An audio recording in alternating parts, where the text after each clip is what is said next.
Okay, so if you remember from yesterday, we drilled and spot drilled, rough drilled, semi-finished drilled this side here, and we cut it to length and got the diameter. And so today what we're going to do is we're going to actually get rid of this. See this little pip? This is what happens whenever you cut off. Whenever you cut something off, you get this little pip. And I'd like to do the threads and stuff, but we can't accurately locate this with the collet stop until we get rid of this pip.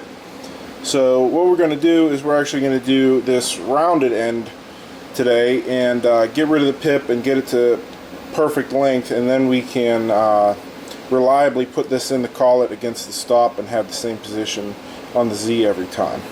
So I actually already went ahead and did one here, and it turned out pretty good.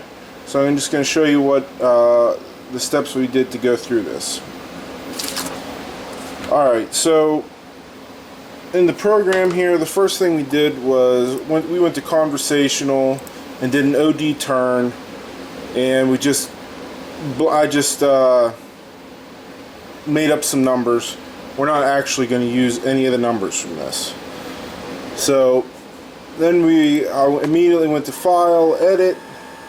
We added our description and tools, and this is all information that the wizard generated for us.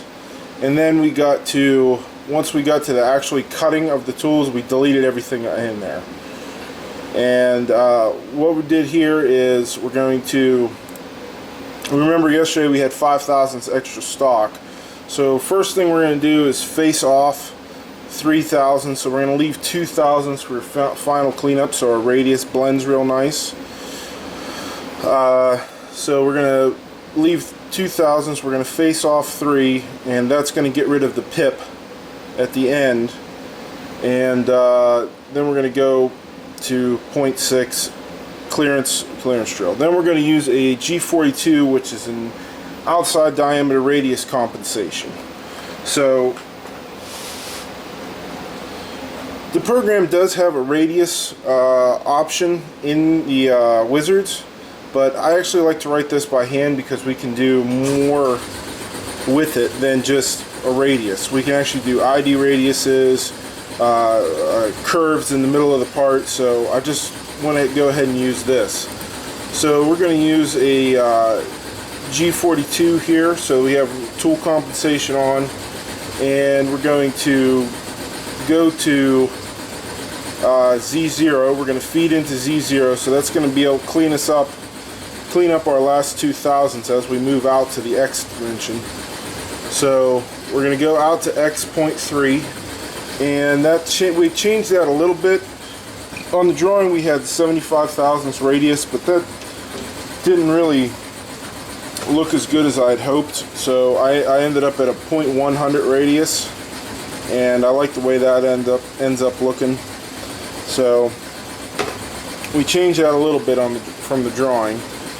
So all you got to do to figure out your X dimension for whatever radius you want is, especially if you're doing just a 90-degree corner radius, is you take your radius, at this time it was 0.1, so you multiply that by 2, so you get 0.2, and then subtract that from your final diameter. So 0.5 minus 0.2 is 0.3, so that's your X position. So you start at X.3, and then we're going to go to G03, which is a counterclockwise circular interpolation. So now you can use IJK and stuff like that, but I prefer just putting in the radius. That way, if I need to change the radius, I can do that right here. So I know my final position my final X position I want to be 0.5, which is the outside diameter of the part. And since I'm going back, since this is a 90-degree radius, I want to go back the radius. So the radius of the part of the actual radius of the radius. Does that make sense? Anyhow, we want to go back Z minus 0.1, and we want our radius to be 0.1. And I know that not all these parts are absolutely perfectly 0.500 inches. So what we're going to do here is then once we get to this 0.5 radius, we're actually going to move back and taper out to much greater than the biggest oversized part. So that way we'll create a taper in case it's a little bit big or a little bit small. We're going to taper that out and blend it out so that it still looks good. So it doesn't look like there's going to be a sharp edge or anything like that. And then we're going to cancel our tool radius compensation as we come out of the part and go to a safe X and Z. And shut this cooling off, go to the next tool. So then this is similar to what we did yesterday. We're just going to spot drill and then drill, and we're going to drill for a 1032 form tap, so that's going to be a number 16 drill. So we're going to do a number 16 drill that 1/2 inch deep, and then we're going to use the tapping wizard. All these drills were used with the drill wizard on Path Pilot, so those turn out fine. And then at the end of the tapping cycle, we're going to change back to tool 101 and move to X 3 inches. And what that's going to do is just move the turret out of the way so that we have clearance to get the part out of the collet and get the new part in. So yeah, this is a pretty easy one. This is a pretty quick cycle time.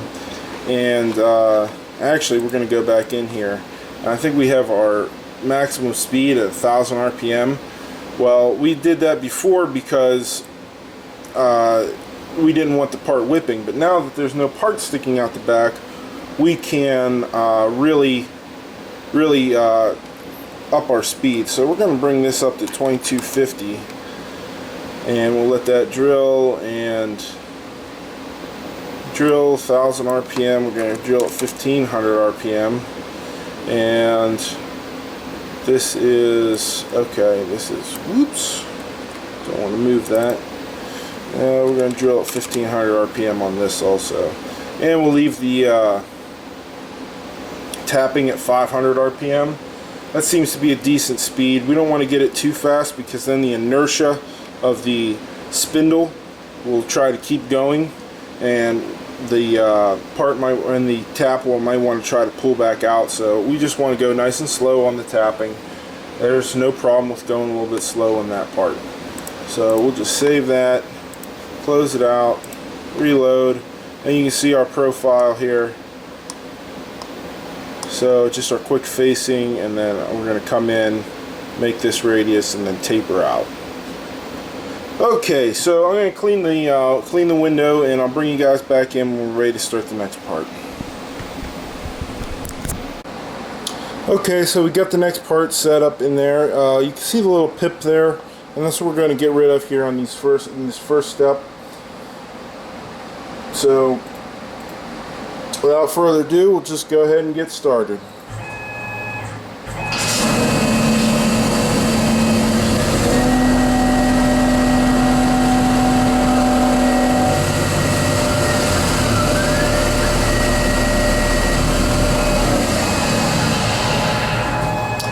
So that's how long it takes to get through that radius there. Now we're going to do our center drill.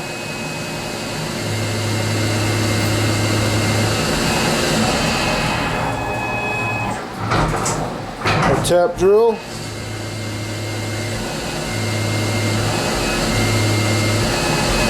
Hopefully you guys can still see. And our tap.